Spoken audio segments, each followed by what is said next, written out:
Well, this March, the country is observing Fire Prevention Month. What are the common causes of fires and how can these be prevented? And how do we save ourselves from fire? Now, joining us this morning to answer these questions is the Bureau of Fire Protection spokesperson, Senior Superintendent Gerandi Agonos. Good morning, sir. Good morning, Christine. Thank you so much. Yes. Okay, you are busy now that it is Fire Prevention Month. And summer, as we know it, is just around the corner.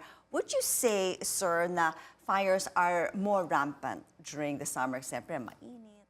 Yes, that is the reason why we have this Fire Prevention Month, which is being offered to our as a fire safety campaign. Kasi noong 1966, President Marcos, through Presidential Proclamation 115-A, declared that March should be the Fire Prevention Month. Kasi dati, merong fires prevention and safety campaign. Week lang yon. But with this Presidential Proclamation 115-A, inabolish na yon. Ginawa na siyang year. In every month, merong certain, halimbawa, Transportation Month. Safety about transportation, that's February. Pero March, Fire Prevention Month. Kasi nakita na yung month ng March, ito yung maraming talagang incident ng sunog. Okay, tapos sir, our reporter si Chrissy Di Matulak did a report on the most common causes of fires. And on the top of that list, sir, is yung electrical wiring. Ano po yung advice nyo sa mga tao tungkol dito? Oo, kasi pagka electrical fire, talagang ang involved dyan, lagi, yung mga octopus connection, nagkakaroon ng overloading.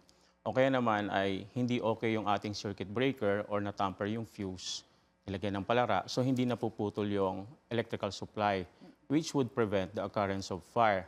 So ang kailangan natin, i-check natin na dapat yung ating mga electrical installations maayos, yung paggamit natin ng kuryente, dapat akma doon sa electrical installations na magsusupply dito, yung dadaanan ng supply. Sir, kung sakali may electrical fire, how do we actually put it out?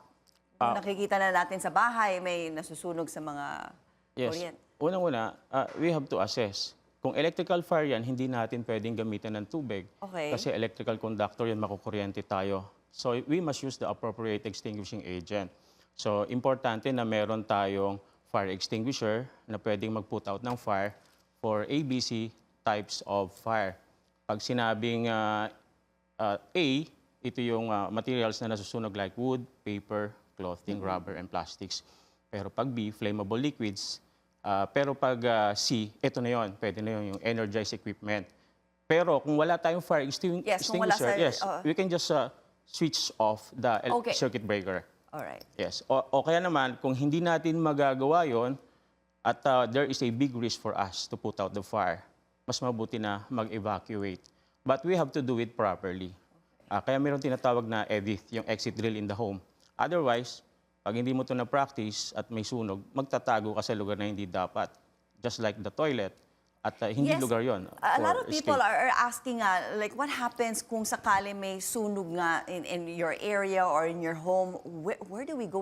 Is there a safe place in the house? That most people do think it is the banyo, yung toilet kasi may tubig, ganyan. But it is not. It is not. Kasi inisip nila, there is water in the toilet. But it's a fire trap. There is no way out. Kaya laging sinasabi, exit drill in the home.